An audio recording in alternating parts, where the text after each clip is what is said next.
here with another episode of Growing Up in Fernandina and what it was like for those of us who had the privilege of growing up and experiencing our childhood growing up here in Fernandina Beach.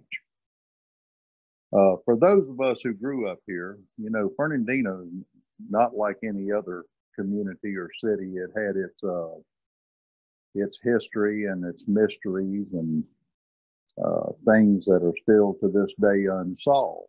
And one of our mysteries was the mystery of Sara Alice. And of course, we all knew of Sara Alice's Island. Now, before we get into Sara herself, let's talk a little bit about how Sara came to be here in Fernandina. If you look as you're coming onto the island over the bridge to the right, you'll see Sara Alice's Island is just to the west of the airport, Fernandina Municipal Airport. And they're developing that island today. And but back in 1886, a man by the name of John Broadbent came from England. And he came with his two daughters. He came with Esther and Sara Alice. His wife, her name was Sara Henshaw Broadbent. She stayed in England. And she didn't make the trip with him, and she never came to America. But John and his two daughters came, and he bought Crane Island. That's the proper name. That's the name of the island. Not Sara Alice's Island, but it's Crane Island. But he bought the island, and they built a home there, and that's where they lived. And John was a blacksmith, and I've often wondered how John and his two daughters, or at least Sara, knew my family. And then it dawned on me, my grandfather came here from Greece in 1912 and started working on boats and building boats. And John, in 1886, of course, he moved here, but he was a blacksmith. And I think therein lies the ties. He started doing iron work for my grandfather in the boat. And there we have it. So in 1924, John died. And Esther, the one daughter, she married and moved away. And that's kind of where history leaves her, because I've never heard of any more about her. But Sara remained here, and she continued living in the house. And Sara would come to town, and she kind of became a recluse, and wherever she went barefooted. And there's many stories of people who would try to go on that island, and they would be met with gunfire. And it would be Sara either shooting at them or shooting above their head to scare them off. And apparently it worked very well, because she wasn't bothered much with folks coming on her island. But Sara would walk from that island all the way to Center Street. And she would stop at Mrs. Standers' store at the corner of Ash and 3rd. And then she would go on down to Center and 3rd to the Texaco station, which was owned and operated by a gentleman by the name of Jimmy Harrell. And she would give Jimmy an empty 1-quart jar, and he would give her a full 1-quart jar of burnt motor oil. And Sara would use this oil, and she would rub it on herself. And it was to keep the mosquitoes and the gnats and things like that off of it.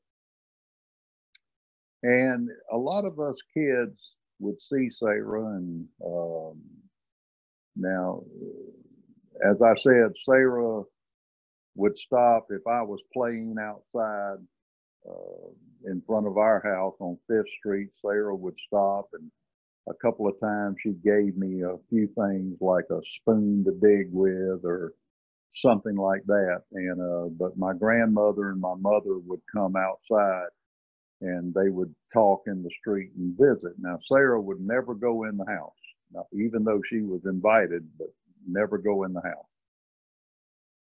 And just yesterday, I was talking with a friend of mine, and you're going to see more of this friend because we're going to do an interview together, Mitch Ferreira. And now Mitch was born and raised here, and his uncle, Louis Ferreira, was president of Florida National Bank. If you'll go back and look at episode 1, you'll see a photo of Florida National Bank.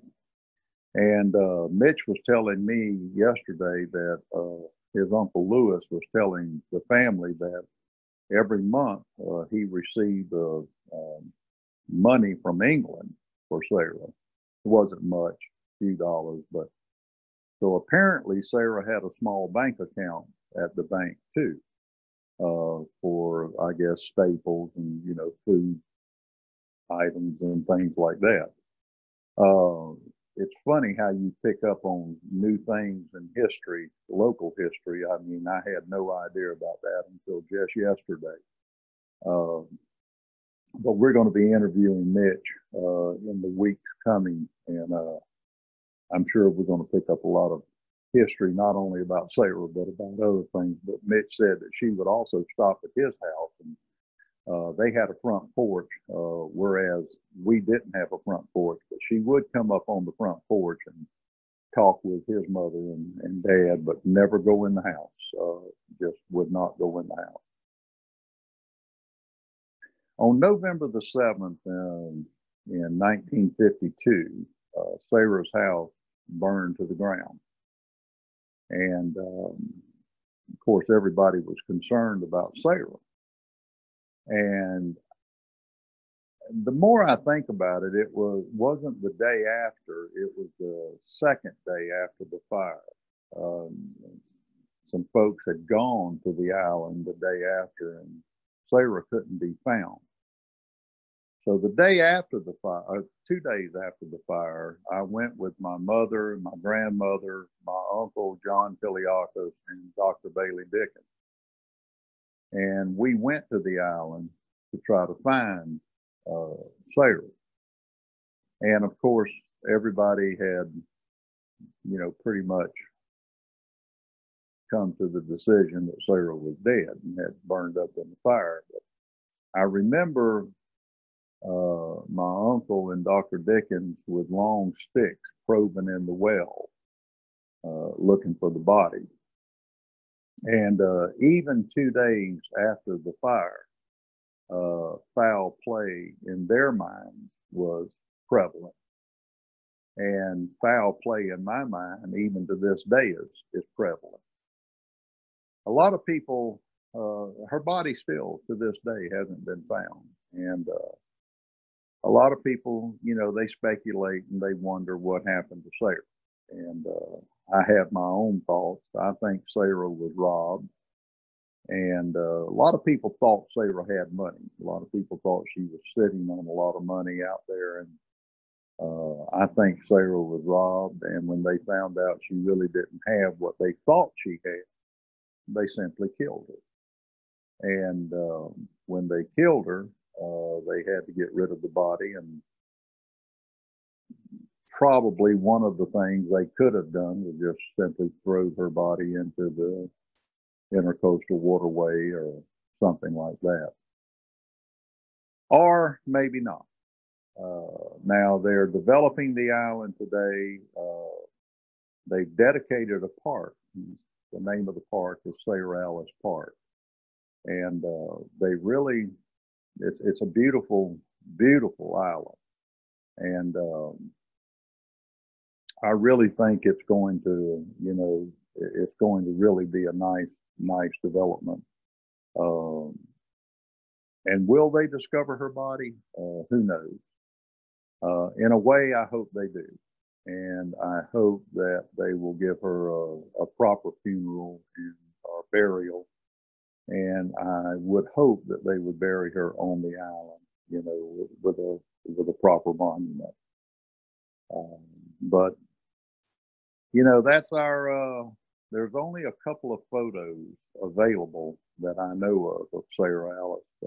I ended up with them where I don't remember. It was years and years ago, and they're very poor photographs. We're going to put them up on this episode so you can see them.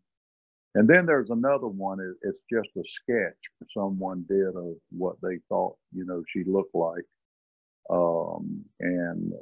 I may put that one up also. But that's the mystery of the history and the mystery of Sara Alice. And so I hope you got a little bit out of it. I hope for you old timers, it brought back a lot of memories. I hope for you newcomers that it gave you a little bit of an insight of the history of this area. And, you know, just enjoy these episodes. So until next time, God bless, and we'll see you on the road.